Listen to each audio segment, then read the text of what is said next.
Now, Roma Wines, R-O-M-A, made in California for enjoyment throughout the world. Roma Wines present Suspense. Tonight, Roma Wines bring you Mr. Michael O'Shea as star of Photo Finish, a suspense play produced, edited, and directed for Roma Wines by William Spear. Suspense, radio's outstanding theater of thrills, is presented for your enjoyment by Roma Wines. That's R-O-M-A, Roma Wines.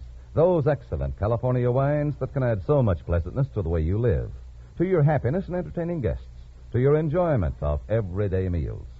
Yes, right now a glassful would be very pleasant, as Roma Wines bring you Michael O'Shea in a remarkable tale of Suspense.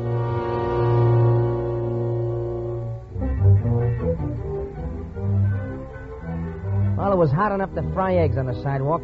About the worst we'd had all year, and I hadn't made a dozen cash jobs since morning. But at 5 o'clock, I was still in there plugging because, well, that's the way I am. I leveled on a guy and a dame that looked like they might go for a good two-shot and snapped them and hand the guy the card that tells him how he can get 3 prints of that fine candid camera shot I just made of him for only $1. But he just brushes me off like all the rest. Well, it's the last shot on the roll, and I unload and figure to call it a day when I see a guy coming through the crowd that's dressed up as sharp as a tack, and he's sort of glancing at himself sideways in the store windows and generally seems extra fond of himself. So quick as a flash, I get me sights on him, and then a funny thing happens. He sort of staggers as though somebody had just come along and give him a big slap on the back, and he starts folding, and all so sudden that I can't even stop myself, and so help me, I snap him right in the middle of his dive. And then he's out like a light, and there's a crowd around. Everybody's saying, get the doctor in the heat. Somebody else is calling it. Enough is enough. I'm all burned up with this guy and the heat and the day and everything. So I just turn on my heel and head for Jake's place to cool off. Oh, hiya, Joe. What do you say? Cup of coffee? Yeah. Well, how'd you go today? Do any good? Are you kidding?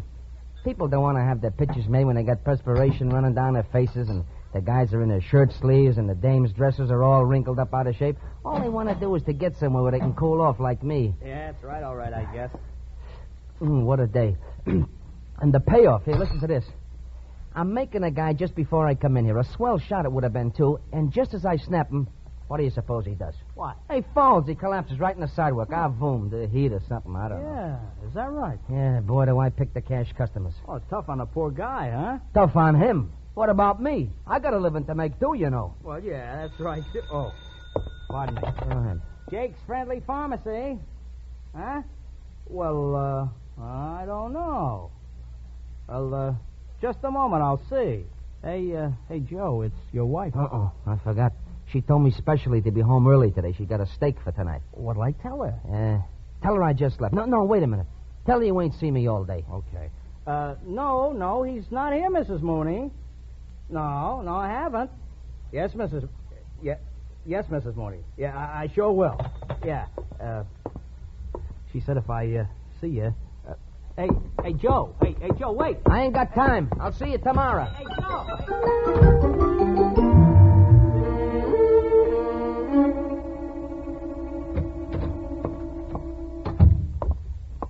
Yoo-hoo.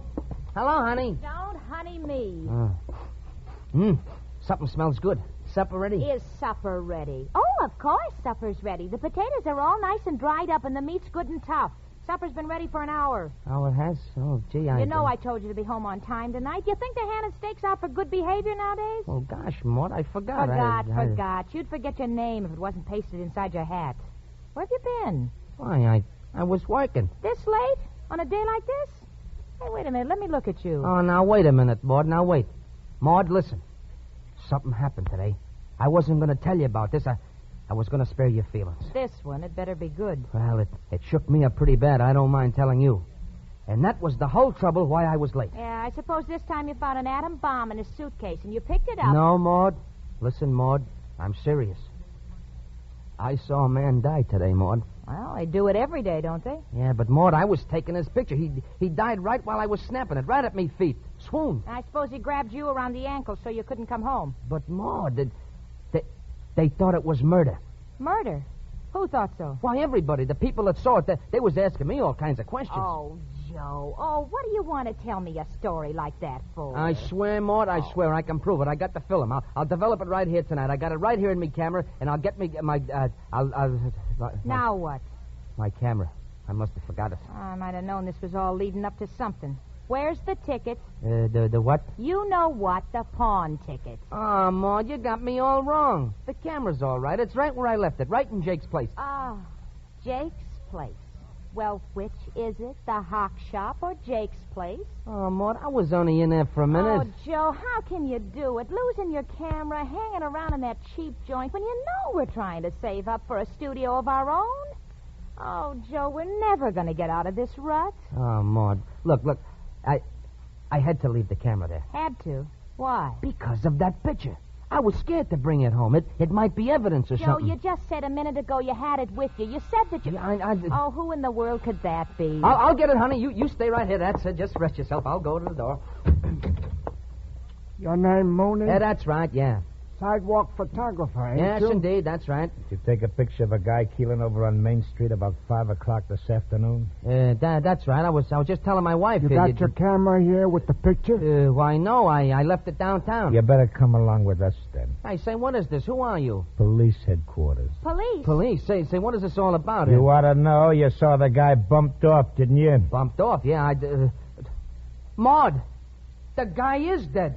He was murdered.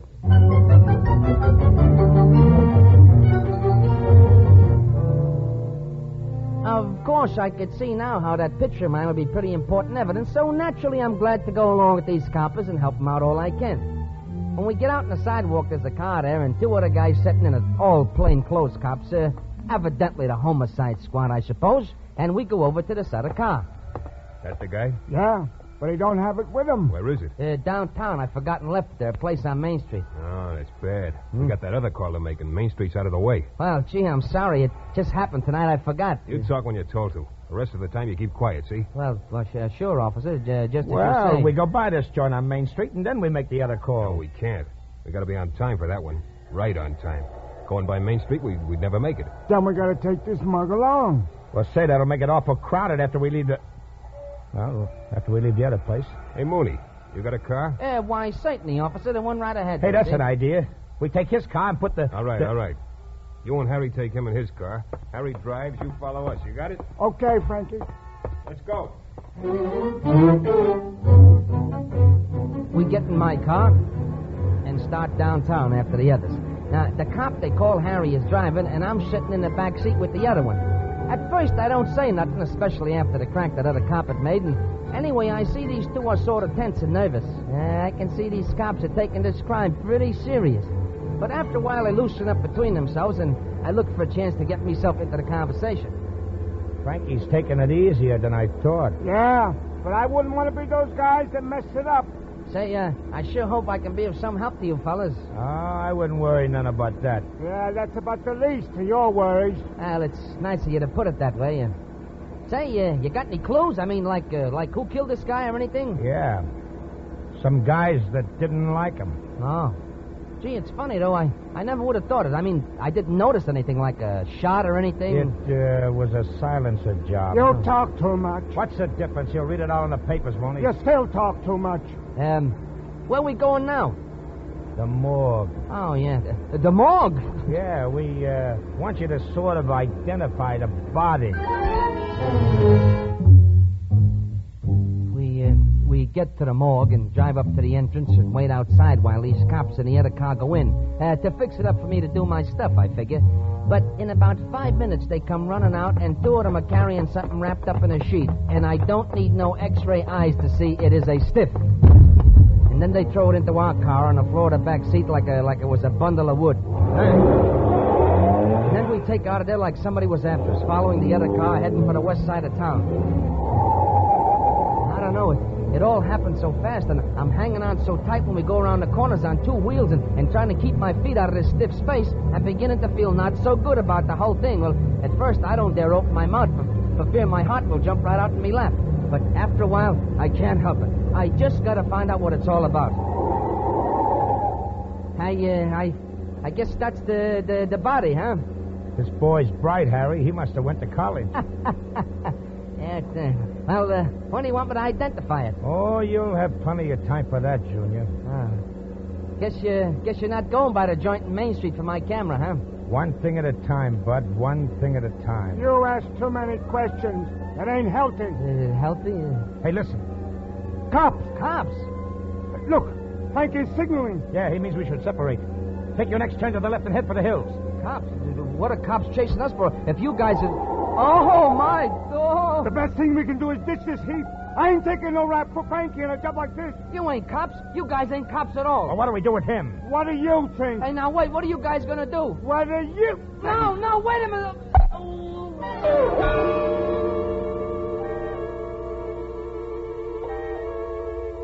That is the last thing I remember. A world full of stars. A veritable blackout.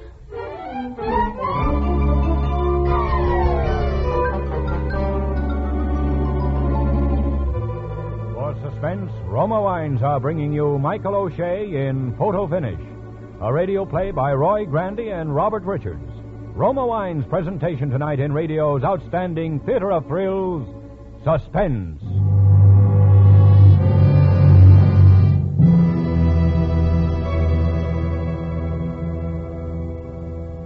Between the acts of Suspense, this is Truman Bradley reminding you that as the temperature goes up, so does the popularity of tall, frosty, thirst-quenching drinks. And topping them all for cooling, delicious refreshment is Roma Wine and Soda, iced, America's smartest, coolest summer drink. Roma Wine and Soda, so cool for a hot, tired husband to come home to, so delightfully pleasing to guests. And serving Roma Wine and Soda is simplicity itself. You just half-fill tall glasses with Roma California Burgundy, or Sauterne, or any other Roma wine type you prefer. Then add ice and sparkling water and sweeten to taste. Good? You'll agree Roma Wine and Soda, iced, is the coolest, most refreshing tall drink you ever tasted. And remember, because Roma wines are selected for your pleasure from the world's greatest reserves of wines, your Roma Wine and Soda is better tasting every time. Yes, Roma, drawn from the world's greatest reserves of fine wines, brings you unvaryingly fine wine always, at reasonable cost. So insist on Roma, R-O-M-A, Roma wines. Discover for yourself why more Americans enjoy Roma than any other wine. And now, Roma Wines bring back to our Hollywood soundstage Michael O'Shea as fearless photographer Joe Mooney in Photo Finish, a tale well calculated to keep you in suspense.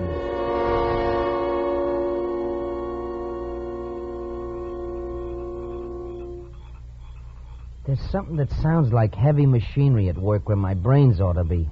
And every time this machine turns over, it feels like it's going to blow the top off my head, and I'm all sprawled out someplace.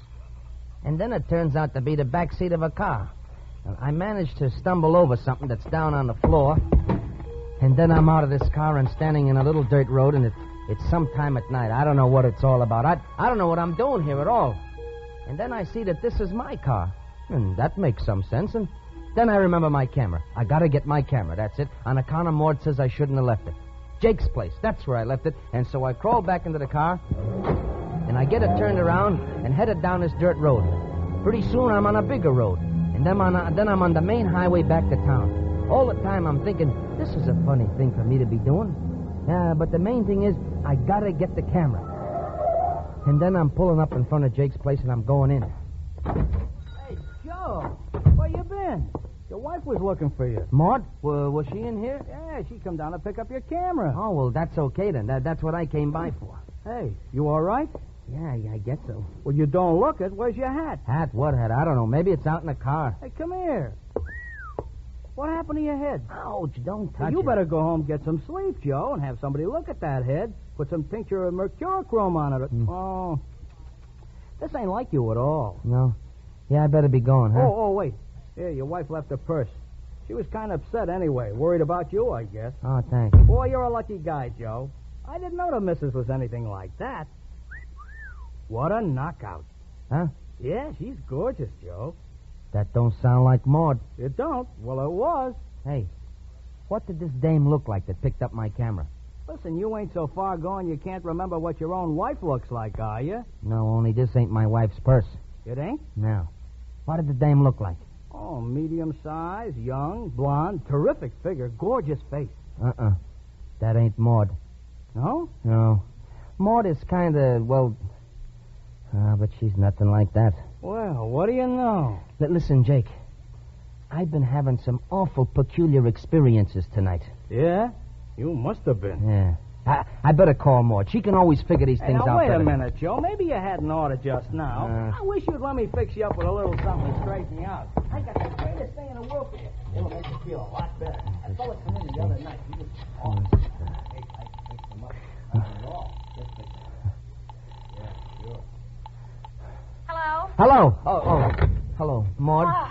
Well, it's about time you turned up. I've been worried to death. Listen, Maud, I came by to get the camera. Only some girls, some blonde, had already picked it up, but I'm going to find it now and get the camera, so don't you worry. Just listen to me. Don't you go getting mixed up with any blondes. You're mixed up enough already. Oh, but it's all right, Maud. I'll just pick up the camera and come right home. It's funny, though, when she came by here to get it, she said she was you. Yeah, that's not all that's funny. You're in pretty deep, Joe Mooney. In the first place, those men you went out with weren't the police at all. Those men, the cops? I'm trying to tell you they weren't cops. Oh. I called the police headquarters myself, and they said they never Wait, Maud. Now I remember. We were going to go to get my camera, only we didn't get it. We got in my car, and we went to the morgue, and then... Maud! Joe. My car! I got a dead man in my car. Joe, what's the matter? You look like you've seen a ghost. Don't say that, Jake. Now, come on, you got to help me. Come on. Well, okay, Joe, but... Come on, out in my car. I'll show it to you, Jake. What'll I do? What am I going to do? Show me what? The stiff, the dead man. What? Yeah, in my car. Now, listen, Joe, come on back inside. Let me fix you up a little something. No, it's there. I'm telling you, we got to do something. Okay, Joe, but let's just leave it there for a while, huh? Maybe it'll go away. Hey, Freddie. All right. You think I'm crazy, huh? No, but here, look. Yeah? Oh, no. It's gone. Well, there. Now, isn't that nice? Jake, no, look, on the level, Jake. I remembered the whole thing now. I was hijacked by gangsters, and they stole the stiff out of the morgue. Uh-huh. The guy that was killed that I took the picture of, remember? Yeah. And then the cops chased us, and they hit me on the head, and when I talked to Maud, the whole thing came back to me. Sure it did, Joe. Now, you come on back inside. Let me fix you. I couldn't have dreamed it all, Jake. I couldn't have dreamed it. Could I? Now, you just sit down right here, and I'll fix Now, wait, you up. listen, Maud will tell you, Jake. She called the cops when I didn't show up. And what's that blonde doing after my camera? What about her? Well, now, that's a different story. That wasn't no ghost. Jake, I gotta get that camera. Now, listen, in the first place, you don't know how to find the dame. Well, maybe there's an address in that purse. And in the second place, if there was all these gunzels and stiffs and all, maybe she's mixed up with them. And in the third place, hey, that reminds me, there was a funny thing about that camera. Here, here's her address. Here, right here. When your wife called, the first time, on the phone, I guess it was your wife. Well, anyway, she said for me to... Oh, pardon me. Wait a minute. Jake's Friendly Pharmacy. Jake's Friendly Pharmacy. Oh, yeah. Yeah, well, now, just a minute. Joe, it's the blonde on the phone now. The blonde? Yeah, she's still saying she's your wife. Wants to know if she left her purse here. Oh, well, I want to talk to her. Yeah, well, okay, take her to the booth, huh, Joe? You know, the customer. Yeah, customer. Hello? Oh, I'm awfully sorry to trouble you. Did you find it? Listen, madam, this is Joe Mooney. What's the idea of saying you're my wife and swiping my camera? Oh, Mr. Mooney. Yeah. Well, I'm listening. Oh, Mr. Mooney, I don't know how to tell you. Well, you better find out, because my wife Maud is plenty sore, and I want my camera. Oh, I know it was a terrible thing to do, but that picture you took of the man who was killed, Yeah? he was my brother. Your brother? Oh, gee. Oh, I don't know why those terrible men killed him. He was wayward, but he wasn't a bad boy, and he was all I had. Gee, I didn't know about that. I never had a picture of him. I wanted a sort of last memento, but I didn't know if you would... Oh, I'm so ashamed. Why, sure, I'd give it to you. Sure, I would. Would you? Sure, you can have it. Oh, Mr. Mooney. What about my camera? Oh, I have the camera. You can come up and get it now if you want to. Well, that'd be fine if it ain't too late. Oh, no. No, I sort of need company now. Why, sure, you poor kid. Well, I'll be right up. I got your address right here. Oh, Mr. Mooney, I don't know how to thank you. Why, don't even try to mention it. And, would you mind bringing my purse when you come? Why, certainly. I'll be waiting. Okay, babe. Miss, I'll be right up.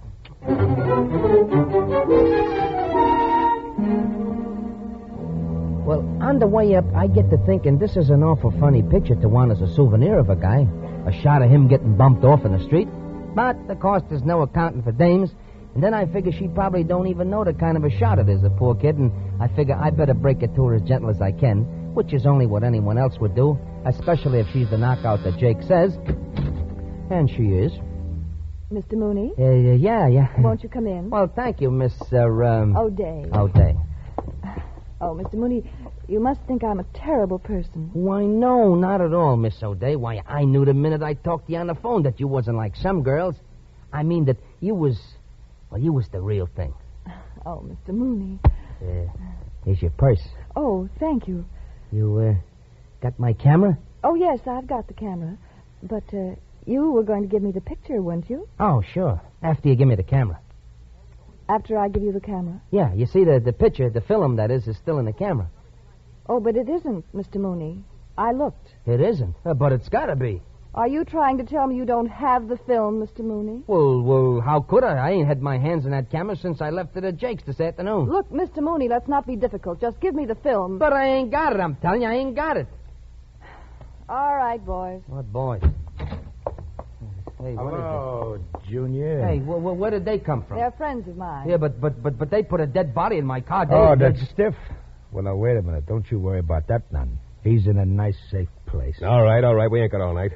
Where's that film? Film? I don't know. Frisk him. Okay, hold still Yeah, now, but- Junior. but- Hold but- still. But, Miss O'Day, these guys, that body, that was your brother. It's getting so you just can't believe nothing the dame tells you. Ain't it true, Junior, huh?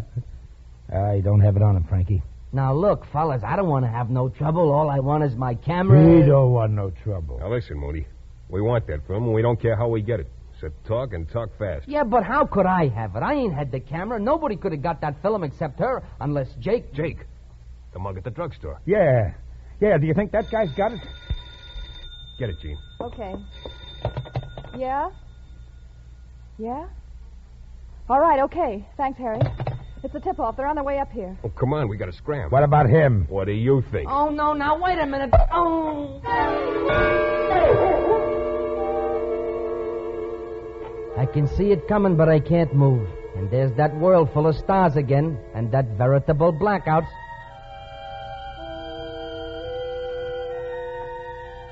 It was all like something that had happened before. That big machine banging away in my head, and the thoughts beginning to flow up around it little by little.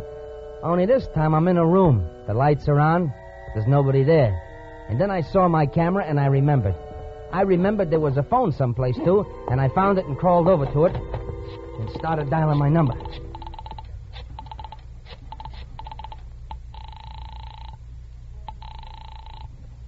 Hello? Maud. Joe. I got the camera, Maud. The camera. Never mind the camera, you nitwit. Where are you? Well, I came up to that blonde's place, you see. Blonde, my Aunt Fanny. Don't you know by this time you're mixed up with a bunch of gangsters? Yeah, I know. They wanted that film. Never mind about the film either. You just come home. Yeah, but the film wasn't in a camera. Now, you listen to me, Joe Mooney. I know all about that film. I don't trust anybody, not even the police, and I realize that film might be pretty valuable. So after you left, I phoned Jake and told him to take the film out of the camera before he gave it to anybody. And then Jake came back to the phone and told Are you listening? Maud, wait, there's somebody coming. Joe! Maud, I gotta go. Hello? I grab my camera and find a service entrance in the kitchen, and even though my head feels like it's bouncing on every step, I'm down those back stairs on wings. Then I'm into my car and 10 blocks away before I bet them guys up there have even had time to crack the lock on the door. And I keep on going until I'm back where there's plenty of lights. And then I feel really safe, and believe me, I heave some sigh of relief. Oh, boy. Well, I'd be glad to see Maud in the old shack. Well, it's about that time I noticed this other car pulling up alongside. Hey, you! Pull over! Huh? Pull over to the side. We're from headquarters. No, you don't, brother. Not twice you don't. Not to this cookie. I got the jump on him, and I got that thing down to the floor because I figure my luck is about to run out. And if I'm dumb enough to let these guys grab me again, I don't deserve to answer for the consequences. I make a right and head for the lower part of town that's just cut out for ducking wide chumps like them. And then I look around to see where they are. They're a good half a mile behind. I figure to make it easy. Only when I look back at the road, there ain't no road. There's a lamppost. Mooney, you're gonna know them stars better than the head of the planetarium is what I'm thinking when it happens.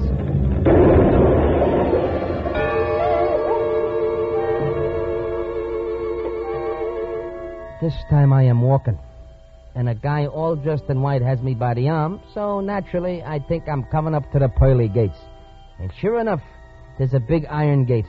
Only it looks too much like the door of the bullpen at headquarters to suit me. And a guy that looks like a guard is opening it, and then I'm in a room with a lot of people, cops and all them gangsters and the blonde and Maud. He's still a little dazed, but he'll be all right. Maud? Joe, for heaven's sake, what happened to your head? Plenty. I'm sorry about the accident, Mrs. Mooney, but he tried to run away from us. Nah, I expect he brought it on himself, all right. He usually does. We just want to ask him one question, Mrs. Mooney, if he feels like answering it. Of course he can answer it. Mr. Mooney, can you identify these people as the one who stole the dead body out of the morgue? I sure can, and how? That's all then, Mrs. Mooney. We'll call you when we need you again. He does get the reward, though, doesn't he? Oh, yes, he'll get the reward, all right. The reward? You better get him home now, Mrs. Mooney. Yeah. Come on, Joe. Yeah, but Maud, wait. What is this with this reward here? $10,000. $10,000. Steady, Joe. Steady. $10,000. Oh, goodness, Joe. Don't you know yet what's been going on? Well, why... Listen, Joe, those people were wanted all over the country. Sure They're they a gang of bank robbers or crooks. something. That man they killed had double-crossed him somehow, see? Dead. And then they went to the morgue, and they held I up was the there. attendant, and they stole the body and Yeah. disposed of it, you see? Sure. Because they figured with the body and that film of yours out of the way, there wouldn't be any evidence against them. Yeah, that's right. The film. Oh, no. I guess that film was pretty important evidence, huh? $10,000 Oh, worth. Joe Mooney, you are a nitwit. You're the only one who could identify him, that's all. Maybe I'm a nitwit, but I wasn't too dumb to get that $10,000 picture, was I, huh? Well, was I? Oh, you took the picture, all right. All right. But there wasn't any film. No film? Because you forgot to put film in your camera. Mine.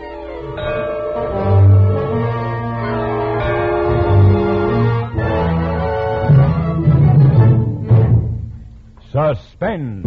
Presented by Roma Wines, R-O-M-A, made in California for enjoyment throughout the world. This is Truman Bradley for Roma Wines. July, one of the warmest months, calls for tall, frosty, iced drinks. And during these hot, sultry days, I always call for Roma Wine Lemonade, a cool, thirst-quenching treat that's tempting, tasty, delicious. Yes, when temperatures soar, Roma Wine Lemonade is the first choice as a tall, cool refresher after a sweltering day's work, as a low-cost, easy-to-serve party drink for summer guests. Here's how. In a tall glass, place ice and the juice of half a lemon. Pour 3/4 full with Roma, California Burgundy, or any other Roma wine type you choose. Fill with water, sweeten to taste, and stir. Presto! You've a drink fit for a tropical king. Remember, a refresher made with Roma, selected from the world's greatest wine reserves, is better tasting naturally. So be sure to enjoy Roma Wine Lemonade. Insist on Roma, R-O-M-A, Roma Wine. Largest selling wine in all history. This is Mike O'Shea, hey. I've certainly enjoyed appearing on Suspense, a long-time favorite of mine, you know what I mean? Well, next Thursday, I'm sure you'll want to be listening when one of Hollywood's finest radio actors, Mr. Elliot Lewis, will appear as star of Suspense, in a play of which he is also the author. Next Thursday, same time, Roma Wines will bring you Mr. Elliot Lewis as star of Suspense, radio's outstanding theater of thrills. Produced by William Spear for the Roma Wine Company of Fresno, California.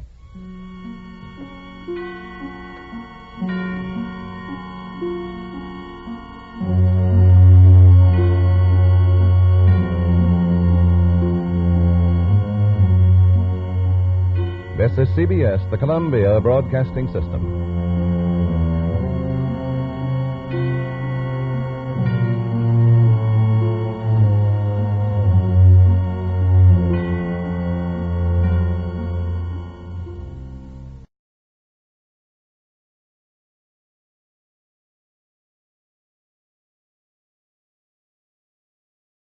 Now, Roma Wine, R-O-M-A, made in California for enjoyment throughout the world. Roma Wines presents Suspense. Tonight, Roma Wines bring you Mr. Elliot Lewis as star of Can't We Be Friends? A suspense play produced, edited, and directed for Roma Wines by William Spear. Suspense.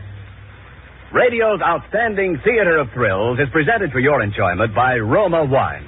That's R-O-M-A. Roma Wines. Those excellent California wines that can add so much pleasantness to the way you live, to your happiness in entertaining guests, to your enjoyment of everyday meals. Yes, right now, a glassful would be very pleasant, as Roma Wines bring you Elliot Lewis in a remarkable tale of Suspense.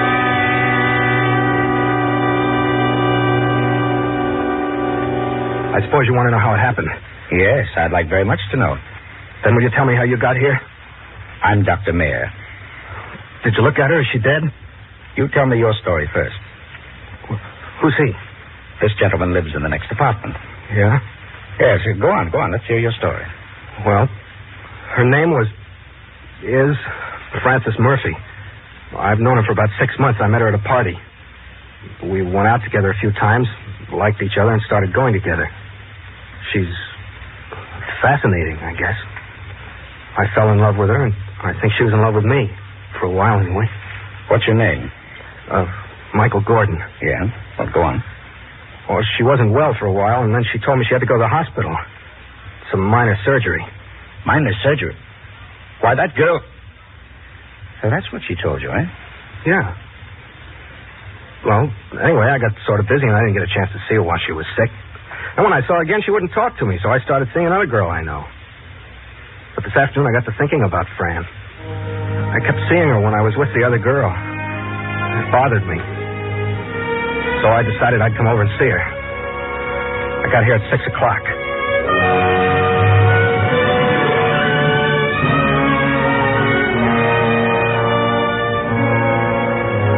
This apartment, in case you don't know, is very easy to get up to.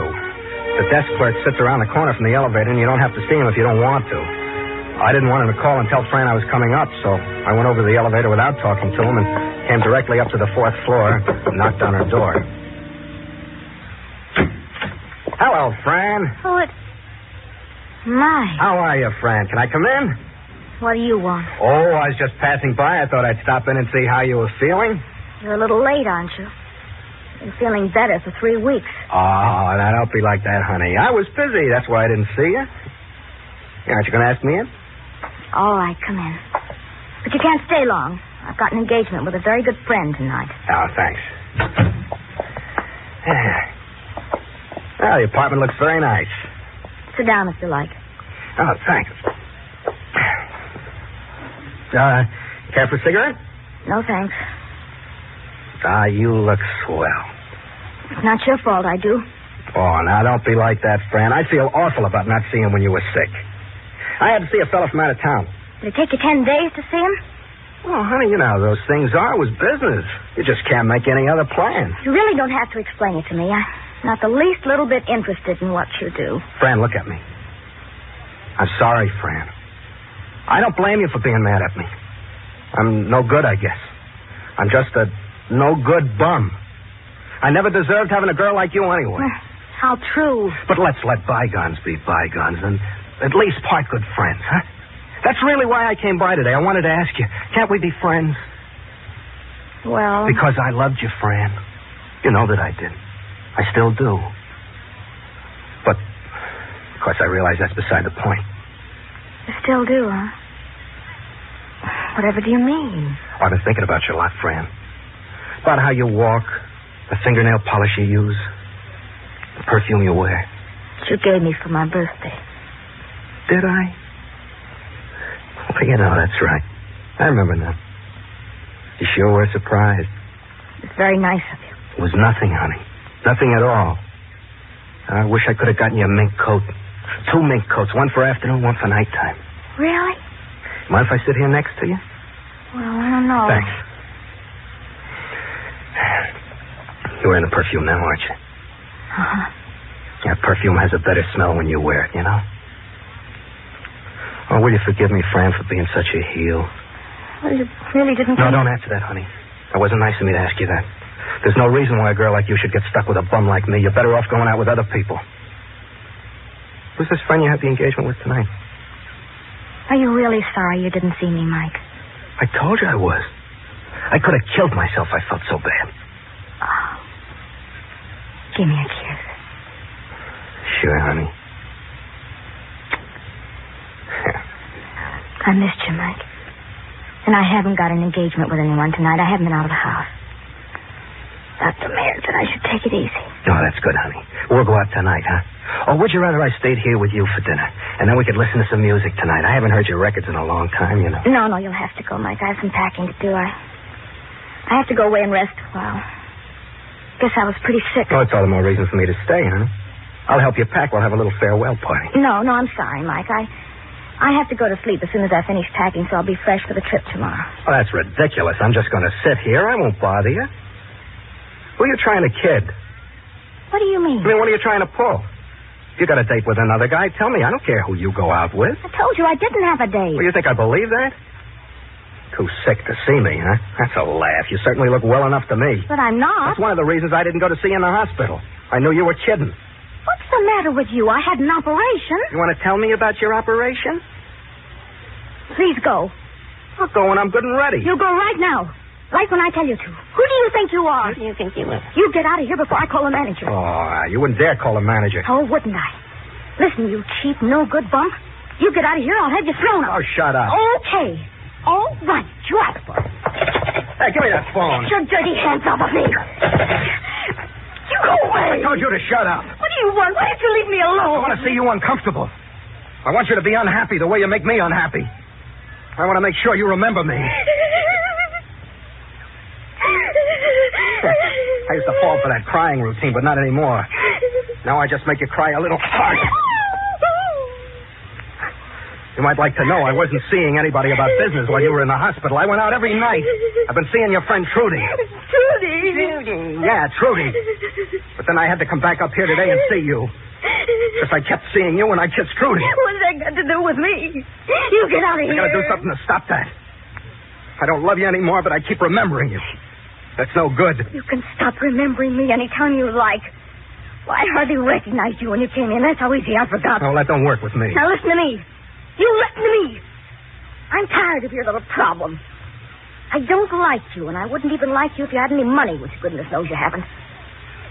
I want you to go away and leave me alone. And I want you to come back here anymore. You saw me today because you wanted to. Okay, but no more. Now, I'm going into the bedroom, and I'm going to lock the door, and I don't care whether you stay here forever, but I'm not coming out until you leave here.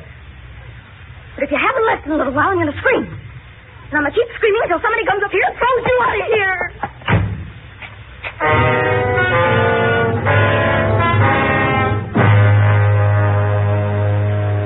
I just stood there for a while and looked at the door. And I thought, I don't love her. I don't love her at all. I hate her. That's when I decided to do it. Because I figured that if there was no Fran, that I could see Trudy or anybody else I wanted to and not have to worry about being lonesome for Fran or feeling sorry for Fran or needing Fran. And I figured you don't remember dead people very well.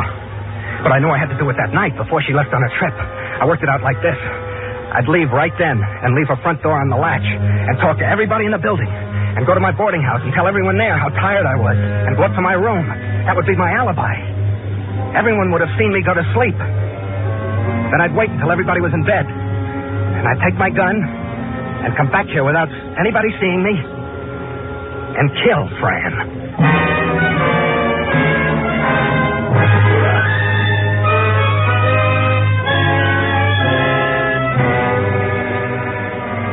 For Suspense, Roma Wines are bringing you Elliot Lewis as star of Can't We Be Friends, a radio play of which he is also the author, and which is Roma Wines' presentation tonight in radio's outstanding theater of thrills, Suspense.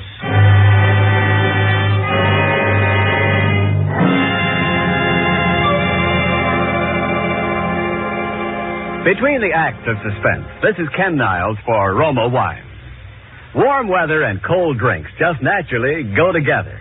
And here's my favorite recipe for quick, thirst-quenching refreshment these scorching days. It's Roma Wine and Soda, America's smartest, coolest summer drink. After a hot day's work, try Roma Wine and Soda.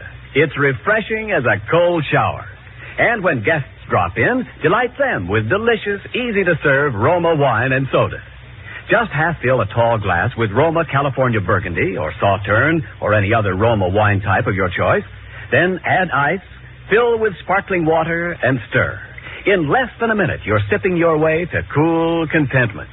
Or for a short refresher that's long on taste, try this cooler offer. Just pour Roma California Sherry to cover a cube or two of ice. It's delicious. Remember, Roma wines are selected from the world's greatest wine reserves. So refreshers made with Roma are better tasting always. For low-cost, cool enjoyment this summer, serve Roma Wine and Soda. Insist on Roma, R-O-M-A, Roma Wine, largest selling wine in all history. And now, Roma Wines bring back to our Hollywood soundstage Elliot Lewis as Michael Gordon in Can't We Be Friends? A tale well calculated to keep you in suspense.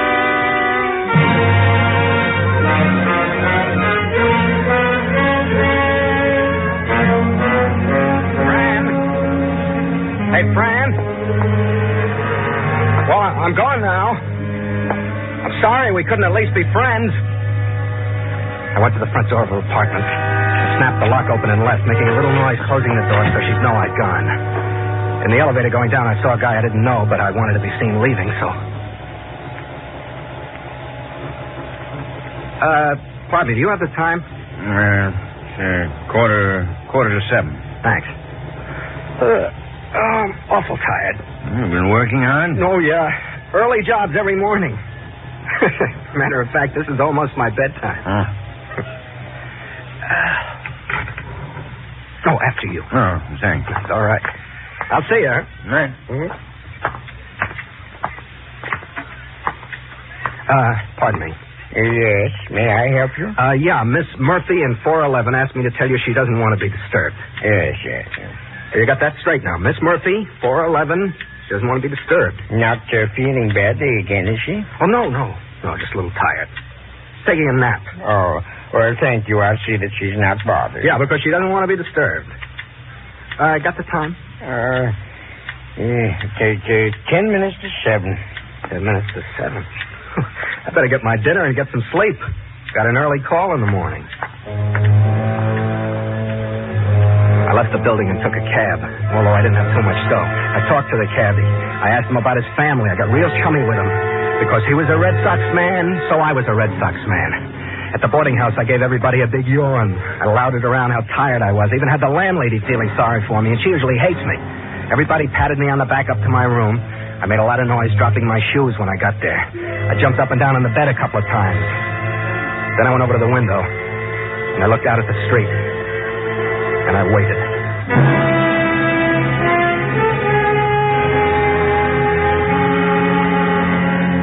The traffic gradually disappeared as I watched. And through the early night, one by one, I could hear the other boarders yell goodnight to somebody in the living room and bang up the stairs and close their door.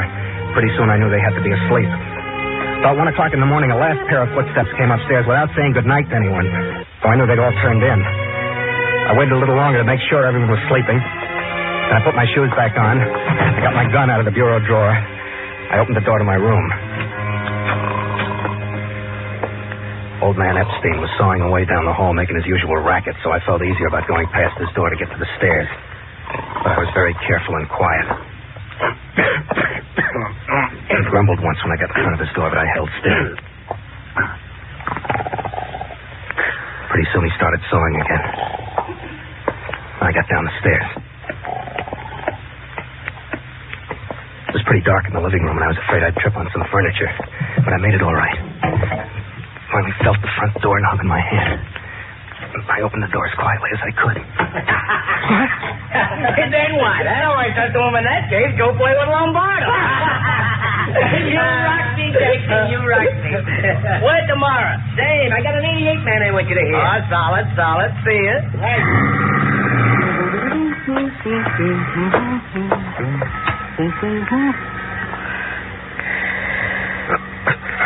Oh, that you, Whippy? No. Oh, hi, man. Good evening. Door's open if you're going in. Oh, thanks for saving me the key move, man. Hey, you still working days, fellow boarder Rooney? Yeah. Oh, ain't this a little past your bedtime, man? Oh, yeah, it's late, but the reason I... Hey, why do you go out at 3:00 about? Well, I wasn't going out. I couldn't sleep. I was just going to get some fresh air and come right in again. You better leave the door unlocked for me. Oh, boy, I'm beat. Yeah, you better get to bed. Oh, it's a fine night for singing. Yeah. Well, don't get too much of that fresh air. Liable to choke you to death. Yeah, well, good night. Oh, hey, we had that joint really jumping tonight. Hatchet Face come by, sat in with us for a while. Really? Oh, he's mellow. That boy plays fine. So I hear. Yeah. Oodly-woo. Oodly-dee. Oodly-doodly-doodly-doodly-doodly-doo. That good? Yeah, sounds great. Well, enjoyed your company, Pops. Sure thing. Good night. Yeah. Well, gotta fall in now. Hit that pad.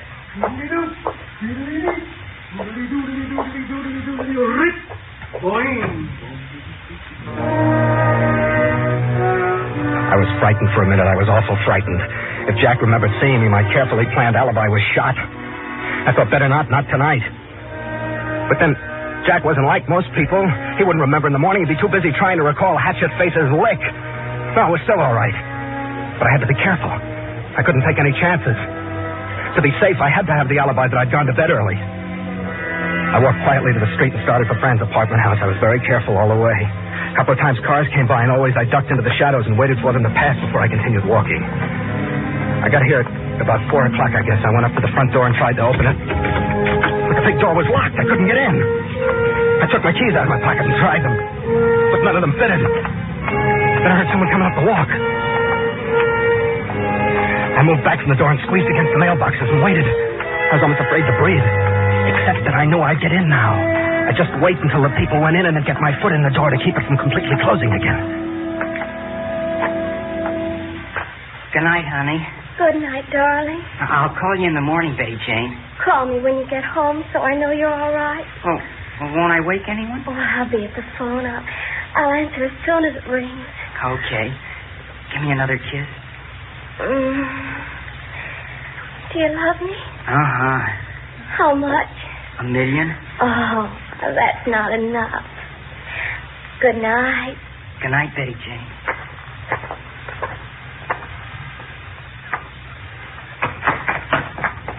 $7 million? That's better. Don't forget to call. I won't.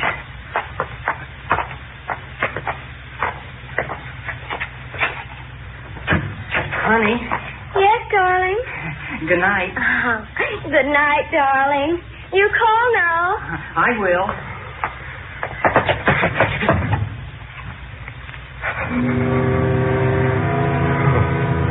I was sweating.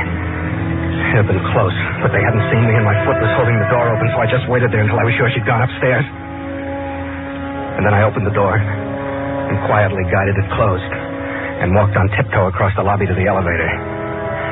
I needn't have wondered about avoiding the desk clerk. There was no one at the desk. The elevator was upstairs somewhere where the girl had just taken it, and I rang the buzzer for it.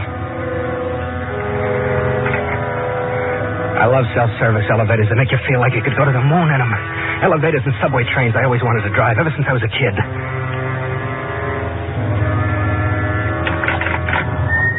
I got back in the dark just in time. The guy didn't see me.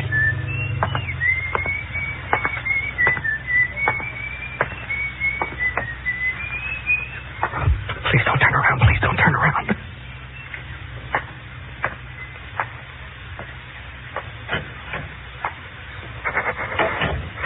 My mouth was so dry, I wondered for a few seconds how that guy'd been able to whistle, you know, the way you do. And I opened the elevator door and got in. I pushed the button for the 4th floor. I got a little panicky because I thought that if someone was waiting on the 4th floor, they'd see me when they opened the elevator door. I almost convinced myself that someone would be there waiting for me. I put my hand in my coat pocket and felt the gun there and grabbed it hard. It was cold, so I took it out and pressed it against my forehead. That made me feel a little better.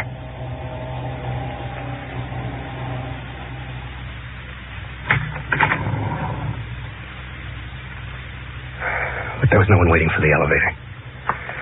I stepped out into the dark hallway. I took a pencil out of my pocket and jammed it against the door so that it couldn't close. You know the way those things are, they won't run when the door is open, and I wanted it to be there waiting for me when I finished the shooting. That was the only way I figured to get out of the apartment before everybody woke up and started doing something about hunting for me. There's a basement exit, you know, and the elevator goes down to the basement. I had all that figured, too. The pencil seemed to work, but to make sure, I stepped back into the elevator and pushed a button. The motor clicked and the door strained, but stayed open. The elevator didn't go anywhere. Then I stepped out into the hall and listened. It was awful quiet. Not even anyone snoring, which you usually hear at night in a big apartment house like this. I tried to remember if there was a squeaky board in the floor anywhere down the hall, but couldn't, so I just crossed my fingers and tiptoed down the long, dark hallway. The only light was the red exit sign that shows you where the fire escape is. And seeing from that is like working at a darkroom developing pictures, which I did for a while. 2 doors from Fran's apartment.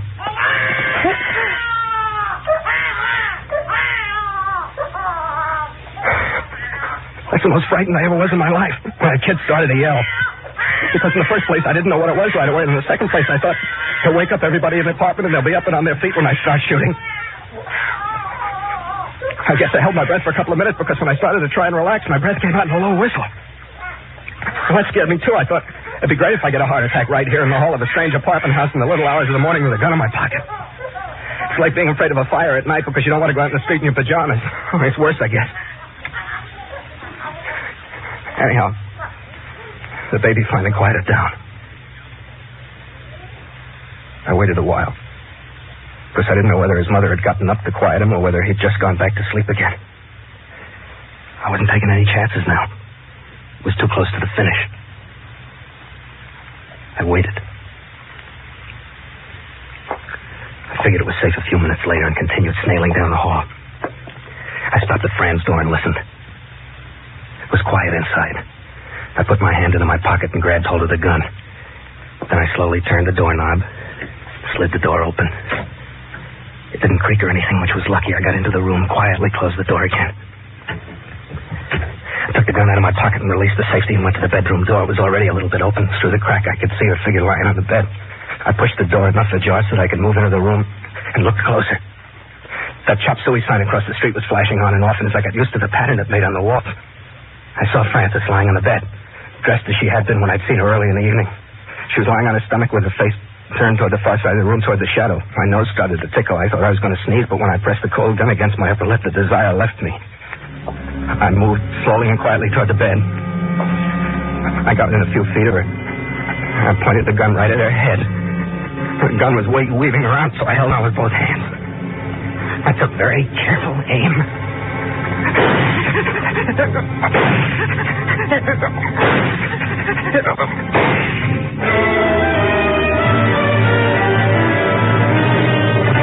It was done. I threw the gun down on the bed right next to Fran and started for the door. I knew I didn't have much time to get out of there. I tripped over one of her packed suitcases in the living room, but didn't fall. It reminded me that I'd gotten there in time. She hadn't had a chance to go on her trip. I got to the front door of the apartment and jerked it open. What's the hurry? Get back in there. Get out of my way! Back in there. I told you to get back in there!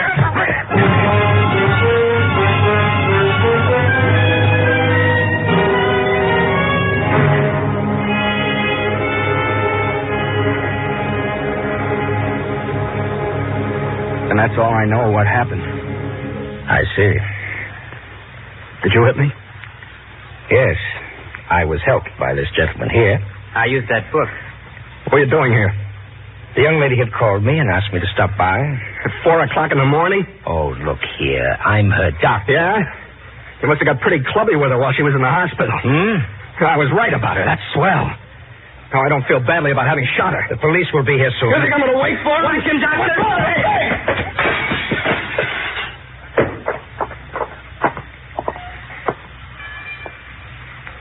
Wow. Huh? It's just as well. What? Aren't you going to call the ambulance? I already had. Yeah. I called the ambulance for the young lady. The state she was in when she talked to me on the phone, I knew we'd have to take her back to the hospital tonight. Well, there's not much they can do for her now. Well, there wasn't much they could have done for her before. An embolism, blood clot. Result of her surgery and the excitement she must have had earlier in the evening. Then he didn't kill her? She was dead 3 hours before he got here.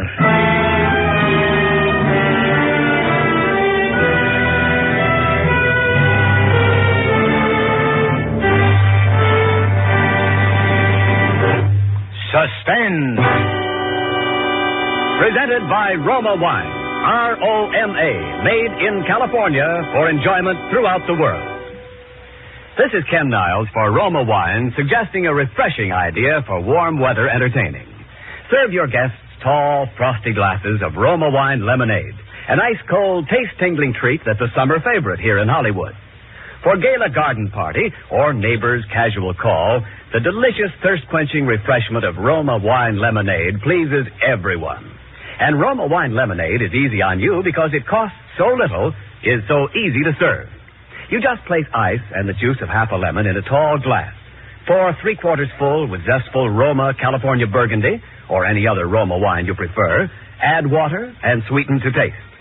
And because Roma wines are selected from the world's greatest wine reserves, a refresher made with Roma is better tasting naturally. So start now.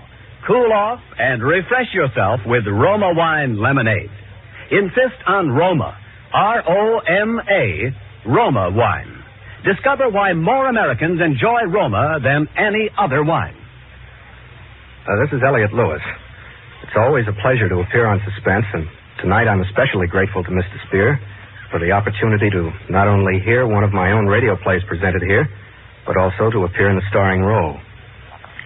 I'd certainly like to thank my good friends and fellow radio countrymen who contributed their usual wonderful performances. Lorene Tuttle, who was Fran, Wally Mayer, who was the doctor, Jerry Hausner, who was the Vouts kid, Betty Moran and Irvin Lee, who were the two kids outside the apartment house, and Bill Johnston, who can do almost anything. Next Thursday, a very wonderful actor, Mr. J. Carroll Nash, will be starred on Suspense in a play called Commuter's Ticket, which goes to prove that nobody notices you on a commuting train, except when you don't want to be noticed. Next Thursday, same time, Roma Wines will bring you J. Carroll Nash as star of Suspense, radio's outstanding theater of thrills. Produced by William Spear for the Roma Wine Company of Fresno, California.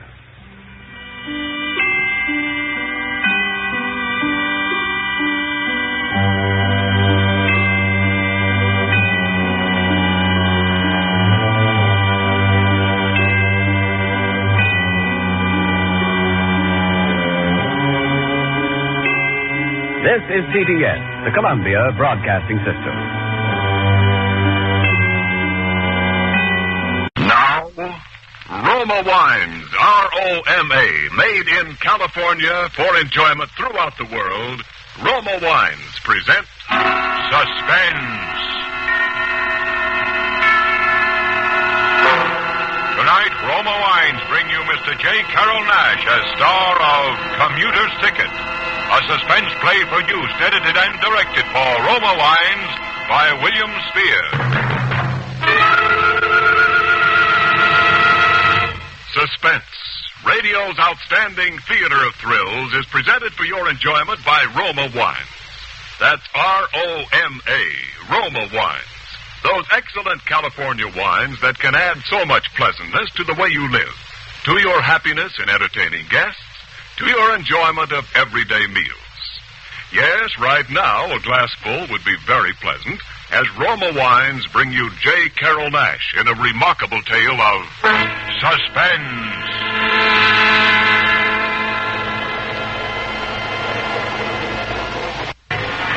Ever ride a commuting train? If you have, you probably don't think anything of it. Not if you're one of the regulars. Commuters are just people coming from one place and on their way to going someplace else. What happens in between doesn't mean a thing. They don't remember it afterwards. They don't see the scenery. They look right at faces beside them and don't see them. I know. I used to ride the 8:15 into the city to work every morning and a 5:45 home in the evenings. Yeah, I used to ride the trains.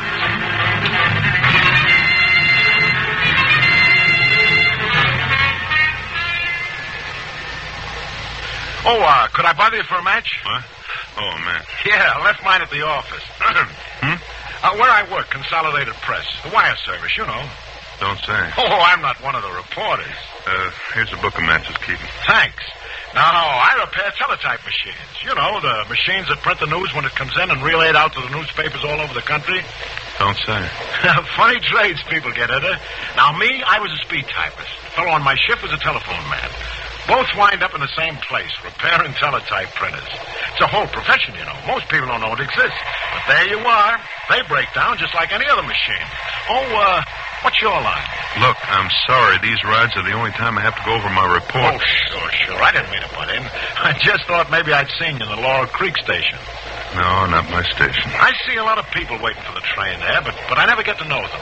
Oh, my name's Bert Gavin. It's all right. Keep the matches. I got another book.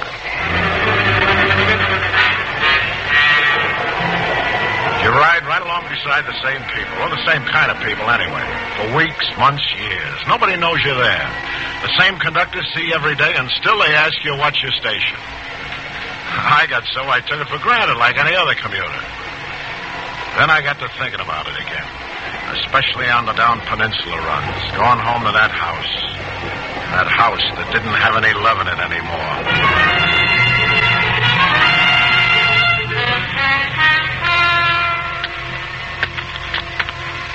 I said I lived in Laurel Creek. Well, that was my station.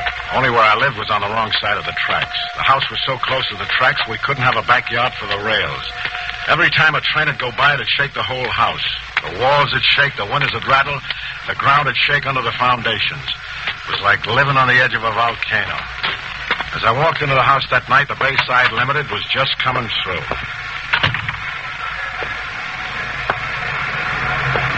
Alva! Hey, Alva! Who is it? That you, Bert? What are you doing home? Did you lose your job? Wait till it gets past. I can't hear you. What? What's that you said? Oh, I said shut up.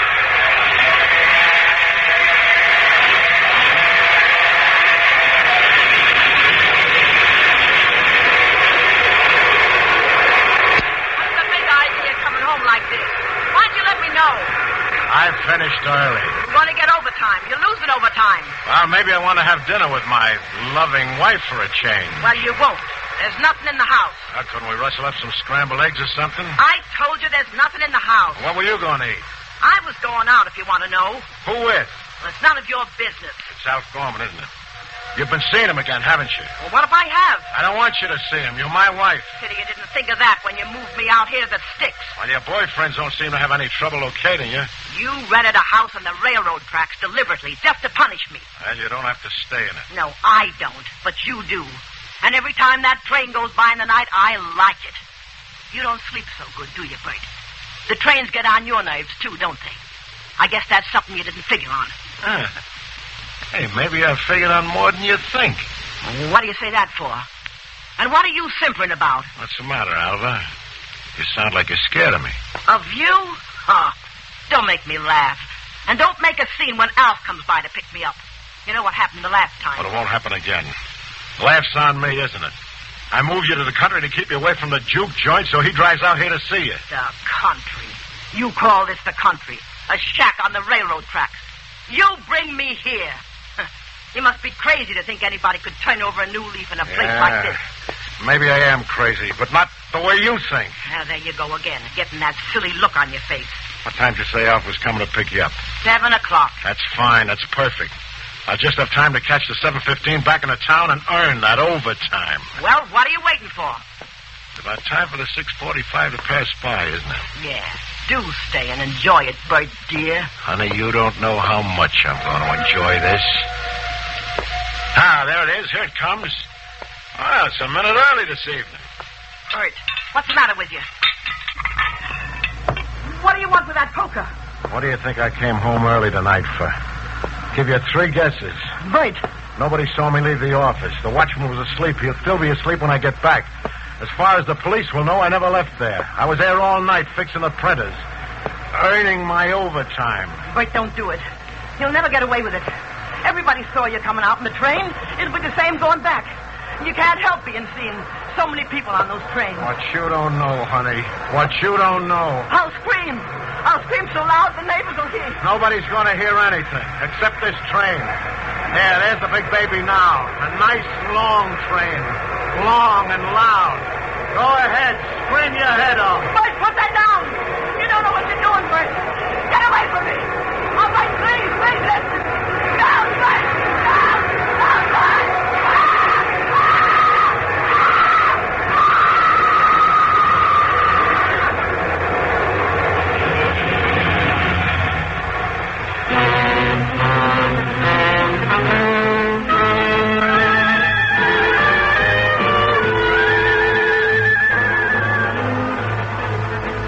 Suspense, Roma Wines are bringing you J. Carrol Naish in Commuter's Ticket, a radio play by Roy Grandy and Robert Tallman.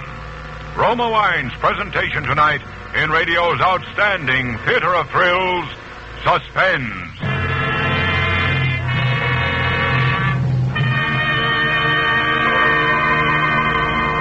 Between the acts of Suspense, this is Ken Niles with a friendly suggestion.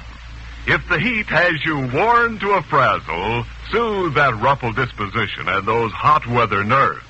Take it easy. Cool off with the refreshing Roma Wine and Soda Iced. Yes, Roma Wine and Soda, America's smartest, coolest summer refresher.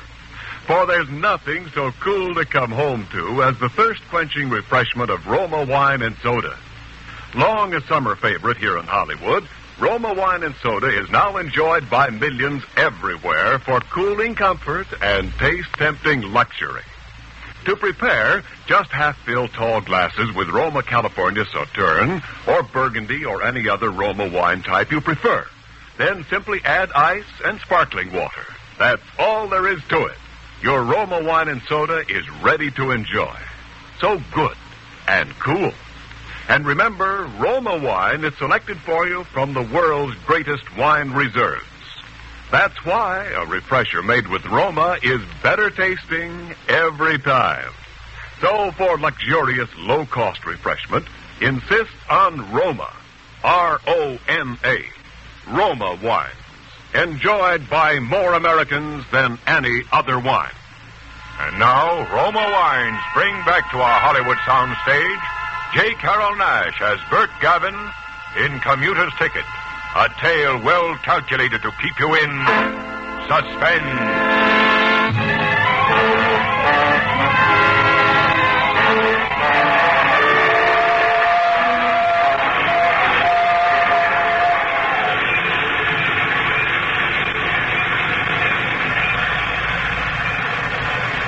The train was gone, and so was that awful feeling inside.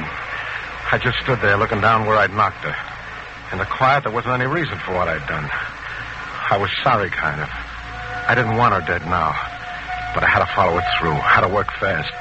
Alf was coming for it at 7. He'd find her body. Maybe they'd try to hang it on him. That was a laugh. It was just a small noise when I picked up the poker, but even that scared me. I had to wipe it off, though. Those small sounds a man makes when he's alone around the house. I heard every step I took. I'd have given anything for another train to break up the silence.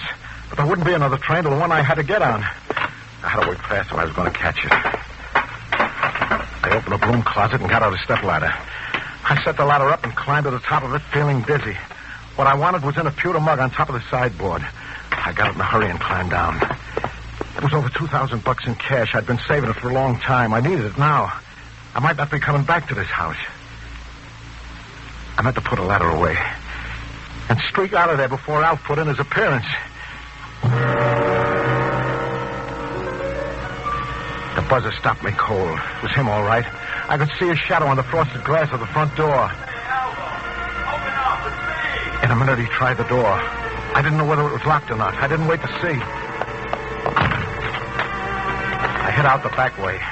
The door that opened only a couple of feet from the railroad tracks. In 3 seconds flat, I was scrambling up over that great stake fence, out onto the tracks, lurching over the railroad ties. Where was the plan, that neat plan, so nobody'd see me? I had a way mapped out, but that way was out the front door. Now everybody in all the houses along the tracks could see me. Maybe not, though. People there don't look out through those dirty windows any oftener than they have to. At the station, I huddled back on a bench in the darkest corner and waited. I got on with the others, lost in the crowd.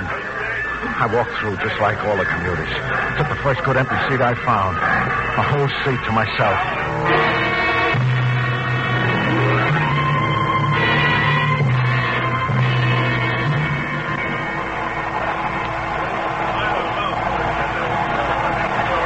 Mind if I sit here? What? Oh, no. I just thought maybe your wife. Wife? Well, that may be that you were holding this seat for somebody. Oh, no, it's okay. Oh, thanks. Well, say, this suits me. You know, I don't like it when there isn't somebody to talk to. Yes, sir, my name's Elmer Russell. What's yours? You must not ride on the trains very much. You guessed it. From what I hear, people don't meet up with each other very much, not on these commuting trains. I only use them since I'm working nights. I used to drive in. What was your name now? Hey, what'd you do to your hand? My hand, what? Well, you must have cut yourself. Look, it's all covered. Oh, yeah. Well, excuse me, just saw a friend of mine going to the car ahead. I wanted to see him on a matter of... I rushed on out of the car, my heart pounding. I went in and washed my hands. Out of all the passengers on that train, I had to get beside somebody who didn't have the commuter's habit. And blood on my hands. Well, what was the difference? Nobody ever questioned him about me. The train lurched as I started down the aisle of the next smoker. Hey, watch it. What's the big idea? Sorry. The train gave a lurch. Sorry. Well, you don't have to cry about it. Just watch it. Yeah. Hey, wait. What? Help me pick up these dominoes. Oh, go on. Chase yourself. Hey, come back here. What's the big idea? Gee, I should have helped him pick them up. He'd remember that my being rude. Maybe not, though. Commuters are used to rudeness. I hurried on to the next car. I shut the door behind me and leaned back against it, feeling weak and dizzy. People near me looked up and stared at me. I must have looked pretty sick, judging from the way I felt. I grabbed the first vacant seat and fell into it. Wow, look what just dropped down from the sky. Hey, can't keep us from having that force, can they? Well, what's your limit, friend? 10% a point? Now, don't tell us you don't play bridge. You'll be the first commuter I ever met on this run that didn't play bridge, huh? Oh, sure. I play a little. I'm not very good, though. But I'll be glad to play. Good. You keep score, Jack. Sure. Draw for the deal. Well, ace of spades. Looks like your lucky night, fella. Yeah. What's your name, by the way? Name? Yeah, for the score pad. Oh, yeah, for the score pad. Don't hold up the game, Jack. Just write down Mr. X. Oh, that's good. Easy to remember. My name's Sam Cartwright. Oh, okay, Sam. All right, let's see now. Who dealt? I played cards. What I picked up and laid down then, I can't remember. I could hardly see the spots on them. I was thinking of Alva's face, lying there in that miserable house by the tracks where I'd left her. Then it happened. The one they called Jack had just said, "Your play, Sam." And it happened.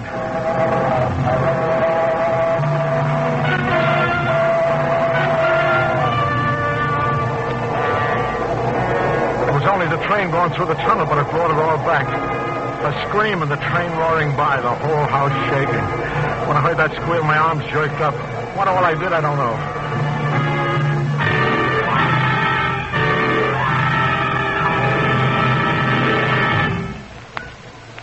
Well, what's the matter, Sam? Oh, nothing. Well, play. We won't finish your rubber at this rate. Play, yeah.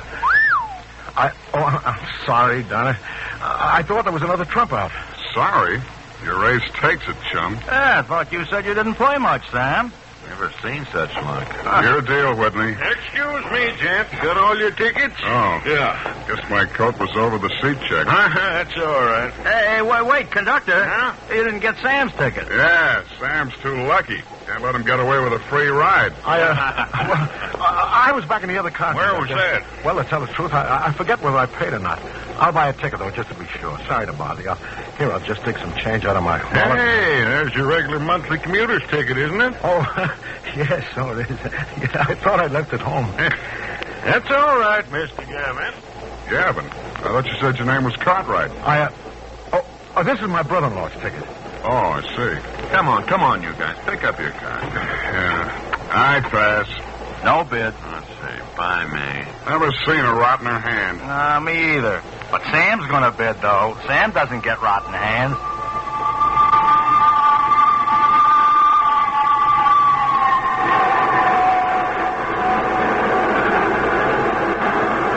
Well, Sam, how about it. Oh, no. No. Hey, what's the matter with you, anyway? You look sick. What's the matter with you? Oh, I'm all right. Leave me alone, will you? Well, if you're gonna bed, go on in bed. All right. Just wait till the train gets by. The noise, I can't concentrate. It wasn't a passing train, not this time. It was the cards in my hand. I saw them all at once. It was a hand Culbertson might have written a book about. It was more than just a grand slam. I had every face card in the deck, but I wasn't going to be noticed on that train. I didn't even want to be remembered, no. And here I had a 7-note trump hand.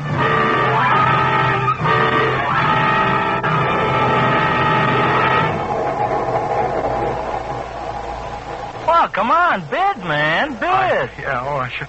I guess we better have a redeal. Where are the good cards? Somebody's got to have them. Say, the train's getting crowded. Sure is, mister. Oh, I'm sorry, madam. Here, take my seat. Well, thank you, dearie. What's the idea? Cards all over the Hey, where you going? Sorry, next is my station. So long.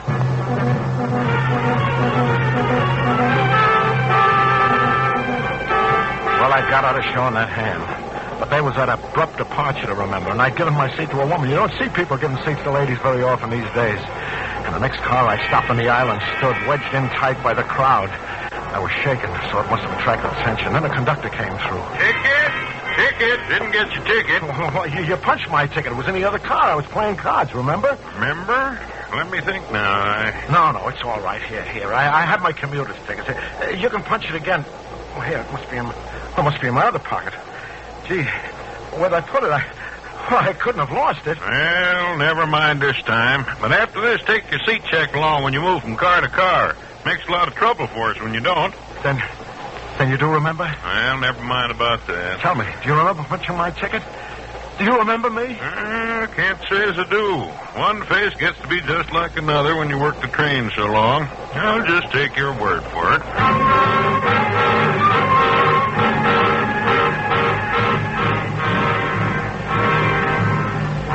I breathed easier from then on. If that conductor didn't take any notice of me, then nobody would. Once I stopped jittering, people stopped staring at me, or maybe I just imagined they were staring at me. Nobody watching for me at the station in San Francisco. I lost myself in the crowd and was back at the building where I worked before 8 o'clock. The watchman was asleep the way I figured he'd be, the way I'd planned it. I'd gone into the locker room before I left there and put a slug of sleeping medicine into his coffee thermos that would put a horse to sleep. Now, there was no danger of his waking up, but I tiptoed past him just to make sure. I went into the big room where the printers were. They were running just like I left them. No paper snag, no carriages stuck. None of the operators had called in. If they had, I could just say I'd gone out for a sandwich. I guess I knew how to fix teletypes, all right. To keep them running or to stop them running. I fixed a couple of those so nobody could say they hadn't broken down. Of course, the papers had kicked plenty about losing all that news. My office had kicked plenty, yeah. Kicked me right into the proof of where I'd been all night.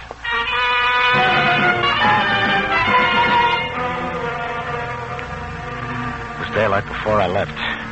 On the way out, I tripped over the night watchman. I wanted him to see me leave, but he didn't stir. I shook him a couple of times, but he didn't wake up. So I stamped my card myself and went on my way. He'd give the right testimony in any case. He wouldn't dare admit he'd been asleep on the job. Well, I bought a newspaper and started for the depot, feeling pretty good. There wasn't anything in the paper about what I'd done to Alva. I was sure there wouldn't be. I had one eye on the city news ticker all night. Maybe Alf didn't go in. Maybe they hadn't found a body yet. That's what I kept telling myself. Yeah, that's what I kept telling myself. Mr. Gavin? Yeah, I'm Bert Gavin. My name's Daniels. Detective Inspector Daniels. I'd like to ask you a few questions. Why, certainly, Inspector. What is it? Well, first, I think you'd better give an account of your movements last evening and last night. Oh, well, that's easy enough. I spent the whole night at Consolidated News where I work. A couple of machines broke down, and I had to stay there and repair them. Fixing the teletype printers, that's my job. Yeah, I know. You're under arrest, Mr. Gavin, on suspicion of murder. Oh, now, wait a minute. You're making a big mistake, Mr. Inspector. I don't know what happened here, but I've been there the whole night, and I can prove it. I've got my time card and the night watchman as a witness. Well, you picked a mighty poor witness, Mr. Gavin.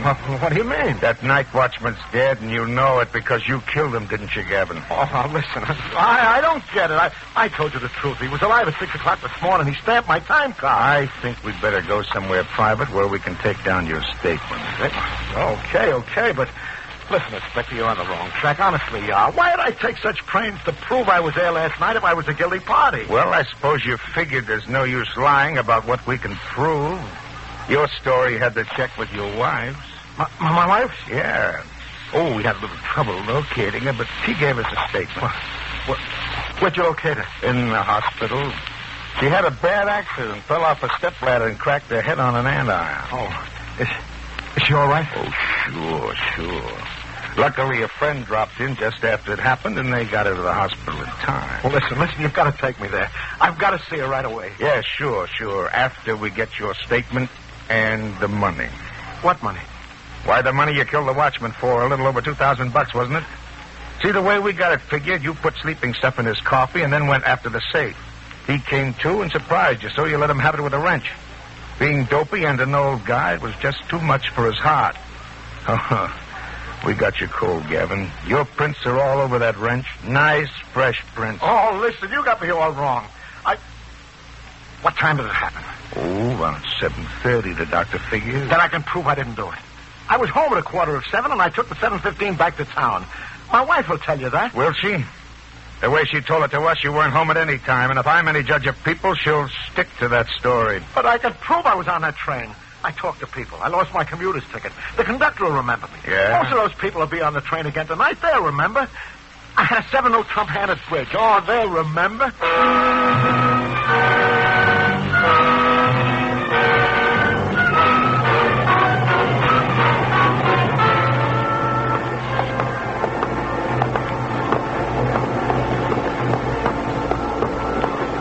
Well, there must be somebody who'll remember me. Oh, that's all right. We'll take enough trips to strike an average. Oh, here, this woman.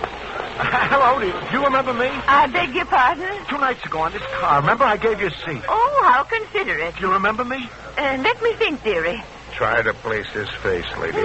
No, I really couldn't, dearie, but I just wish somebody'd give me a seat now.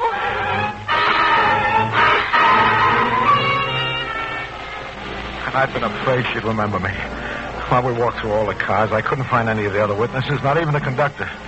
But Daniels was understanding. He let me try the 7:15 with him the next night.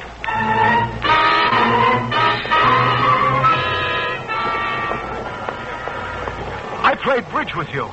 I gave you my name as Sam Cartwright. No, I'm afraid I don't place you. But I was winning all the time. I even had a 7-0 Trump hand. Oh, I haven't seen any hands like that in years. You must have mistaken us for somebody else.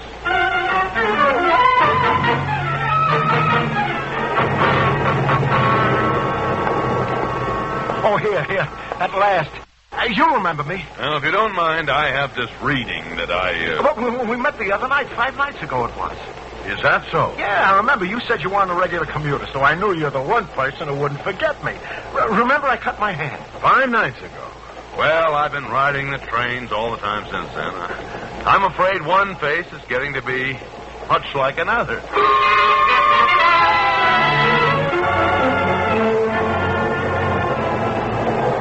Well, that does it, Gavin. Come clean now. But I did take the 7:15 that night. I'm telling the truth. There, that's the conductor. Out on the platform. Look, I found the conductor. Why bother, Gavin? Conductor, do you remember seeing me on this one a week ago? Well, I'm afraid one face is pretty much like... I know, but I lost my commuter ticket. We talked about it. Lost the commuter ticket? What's the name? Bert Gavin. Can't you remember me? No, but I might have some tickets here. I find a few strays once in a while. Oh, that's it. That's my ticket. Let me see that. My ticket. There's my name on it, see? You found this on the 7:15? Well, mister, couldn't say what run it was. They shuttle the cars around, you know. That's what I thought. Mm-hmm. Anything else? No thanks, conductor. That's all I needed.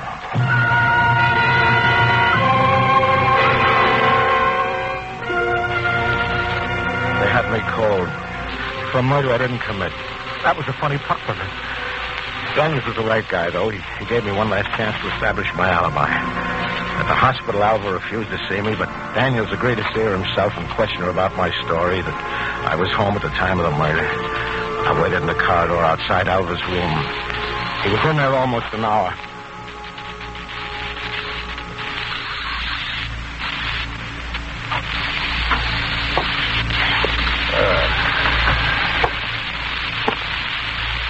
Well, Gavin? Did you get anywhere?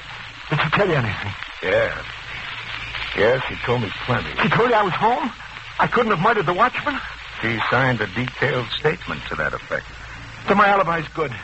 Oh, sure, I couldn't have killed the watchman. Oh, your alibi for the watchman will stick all right, Gavin. But, I'm afraid we'll still have to hold you for murder. You see, your wife just made a new statement telling us what actually happened when you came home. Well, yeah, sure. We had a quarrel. I'm sorry. Matter of fact, I should have told you. And, just after she signed the statement, she passed away. What? Dead? She's dead? Are you sure? Oh, there's no doubt about it, Gavin. Well, it's getting late. I gotta check in. You ready to go? Yeah. You think they'll give me an inside cell? I can get you one if you want it. Thanks a lot. I'd like that. Nice and quiet. Away from the train.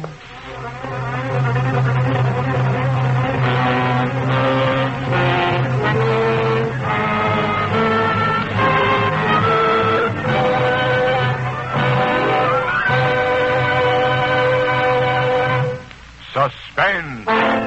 Presented by Roma Wines, R-O-M-A, made in California for enjoyment throughout the world. Before we hear again from J. Carroll Nash, the star of Commuter's Ticket, tonight's suspense play, this is Ken Niles with a Hollywood party idea for the ladies. When it's your turn to entertain these hot, sultry afternoons, treat your guests to the thirst-quenching refreshment of Roma Wine Lemonade. So light, so ripe, so easy to serve.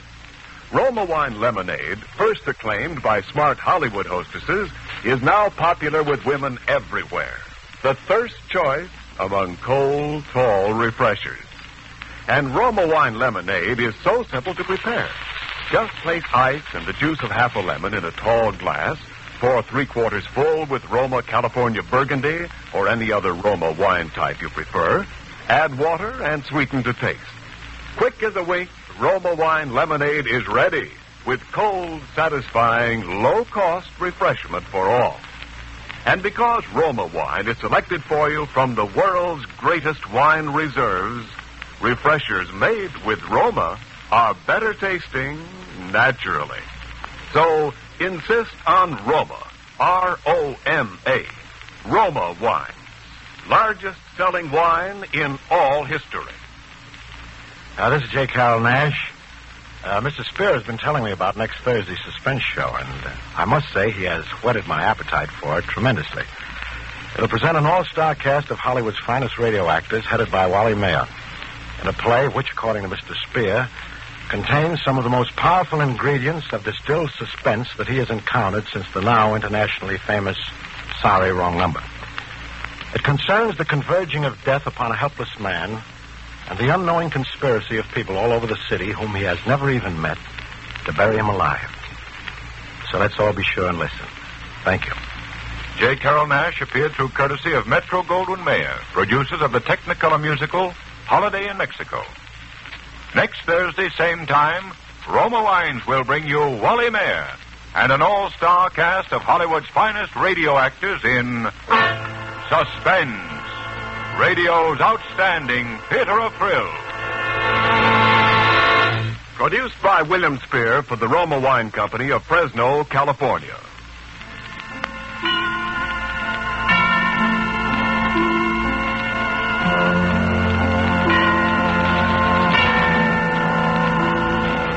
Suspense is broadcast from coast to coast and to our men and women overseas by shortwave and through the worldwide facilities of the Armed Forces Radio Service. This is CBS, the Columbia Broadcasting System.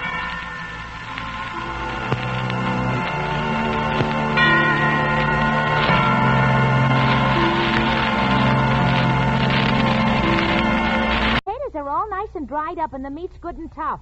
Supper's been ready for an hour. Oh, it has? Oh, gee, You know I told you to be home on time tonight. You think they're handing steaks out for good behavior nowadays? Oh, gosh, Maud, I forgot. Forgot. You'd forget your name if it wasn't pasted inside your hat. Where have you been? Why, I was working. This late?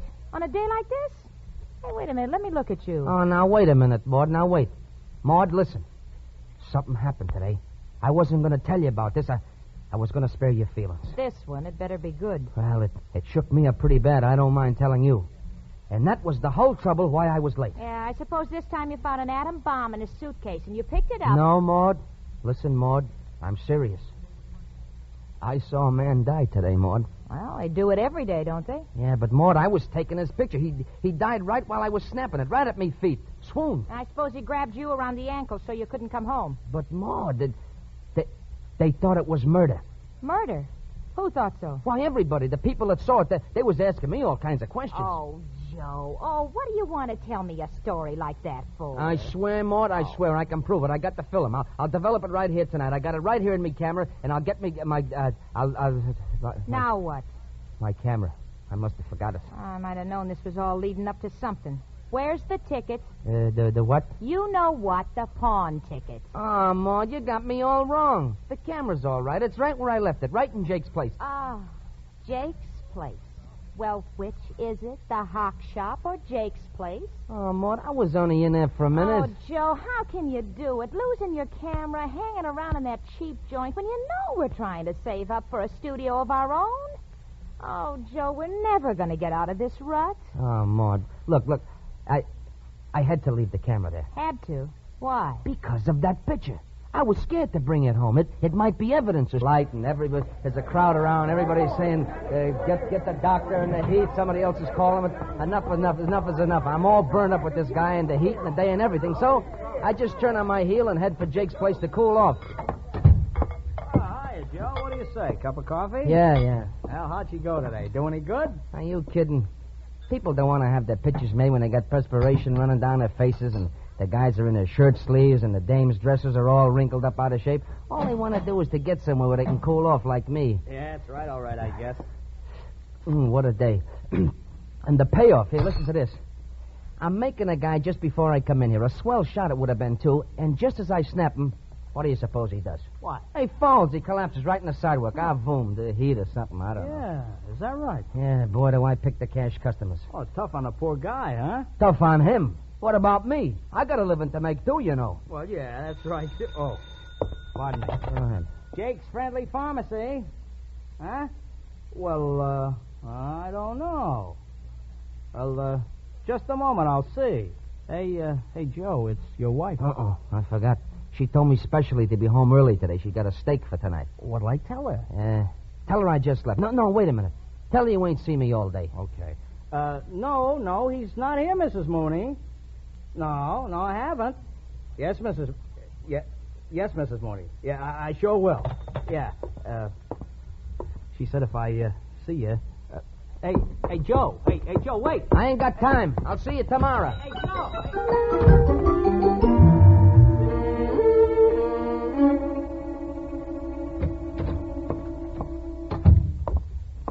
Yoo-hoo. Hello, honey. Don't honey me. Something smells good. Supper ready? Is supper ready? Oh, of course supper's ready. The potato you just said a minute ago you had it with you. You said that you... Oh, who in the world could that be? I'll get it, honey. You stay right here. That's it. Just rest yourself. I'll go to the door. Your name, Mooney? Yeah, that's right, yeah. Sidewalk photographer, ain't yes, you? indeed, that's right. Did you take a picture of a guy keeling over on Main Street about 5 o'clock this afternoon? That's right. I was just telling my wife... You got your camera here with the picture? Why, no. I left it downtown. You better come along with us, then. Hey, say, what is this? Who are you? Police headquarters. Police? Police? Say, what is this all about? You ought to know. You saw the guy bumped off, didn't you? Bumped off? Yeah, Maud, the guy is dead. He was murdered.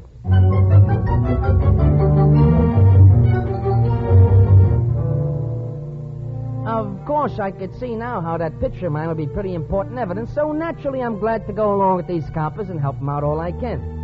When we get out on the sidewalk, there's a car there and 2 other guys sitting in it, all plainclothes cops. Evidently the homicide squad, I suppose. and we go over to this other car. That the guy? Yeah, but he don't have it with him. Where is it? Downtown. I've forgotten left it there, a place on Main Street. Oh, that's bad. We got that other call to make, and Main Street's out of the way. Well, gee, I'm sorry. It just happened tonight. I forgot. You talk when you're told to. The rest of the time, you keep quiet, see? Well, sure, officer. Just as you Well, say. we go by this joint on Main Street, and then we make the other call. No, we can't. We got to be on time for that one. Right on time. Going by Main Street, we'd never make it. Then we gotta take this mug along. Well, say, that'll make it awful crowded after we leave the... Well, after we leave the other place. Hey, Mooney, you got a car? Why, certainly, officer. The one right ahead. Hey, that's an idea. We take his car and put the... All right. You and Harry take him in his car. Harry drives, you follow us. You got it? Okay, Frankie. Let's go. We get in my car and start downtown after the others. Now, the cop they call Harry is driving, and I'm sitting in the back seat with the other one. At first, I don't say nothing, especially after the crack that other cop had made, and anyway, I see these two are sort of tense and nervous. I can see these cops are taking this crime pretty serious. But after a while, they loosen up between themselves, and I look for a chance to get myself into the conversation. Frankie's taking it easier than I thought. Yeah, but I wouldn't want to be those guys that mess it up. Say, I sure hope I can be of some help to you fellas. Oh, I wouldn't worry none about that. Yeah, that's about the least of your worries. Well, it's nice of you to put it that way. Say, you got any clues? I mean, like who killed this guy or anything? Yeah. Some guys that didn't like him. Oh. Gee, it's funny, though. I never would have thought it. I mean, I didn't notice anything like a shot or anything. It was a silencer job. You talk too much. What's the difference? You'll read it all in the papers, won't you? You still talk too much. Where we going now? The morgue. Oh, yeah. The morgue? Yeah, we want you to sort of identify the body. We get to the morgue and drive up to the entrance and wait outside while these cops in the other car go in. To fix it up for me to do my stuff, I figure. But in about 5 minutes, they come running out, and two of them are carrying something wrapped up in a sheet. And I don't need no x-ray eyes to see it is a stiff. And then they throw it into our car on the floor of the back seat like it was a bundle of wood. And then we take out of there like somebody was after us, following the other car, heading for the west side of town. I don't know. It all happened so fast, and I'm hanging on so tight when we go around the corners on two wheels and trying to keep my feet out of this stiff space. I'm beginning to feel not so good about the whole thing. Well, at first, I don't dare open my mouth for fear my heart will jump right out in me lap. But after a while, I can't help it. I just got to find out what it's all about. Now, Roma Wines, R-O-M-A, made in California for enjoyment throughout the world. Roma Wines present Suspense. Tonight, Roma Wines bring you Mr. Michael O'Shea as star of Photo Finish, a suspense play produced, edited, and directed for Roma Wines by William Spear. Suspense, radio's outstanding theater of thrills, is presented for your enjoyment by Roma Wines. That's R-O-M-A, Roma Wines. Those excellent California wines that can add so much pleasantness to the way you live, to your happiness in entertaining guests, to your enjoyment of everyday meals. Yes, right now a glassful would be very pleasant, as Roma Wines bring you Michael O'Shea in a remarkable tale of Suspense.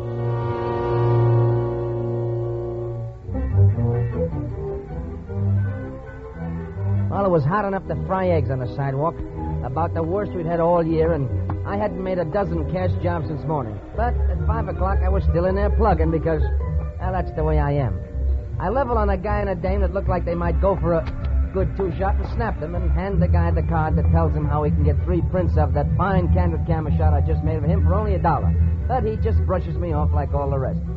Well, it's the last shot on the roll, and I unload and figure to call it a day when I see a guy coming through the crowd that's dressed up as sharp as a tack, and he's sort of glancing at himself sideways in the store windows and generally seems extra fond of himself. So quick as a flash, I get me sights on him, and then a funny thing happens. He sort of staggered as though somebody had just come along, give him a big slap on the back, and he starts folding, and all so sudden that I can't even stop myself, and so help me, I snap him right in the middle of his dive. And then he's out like a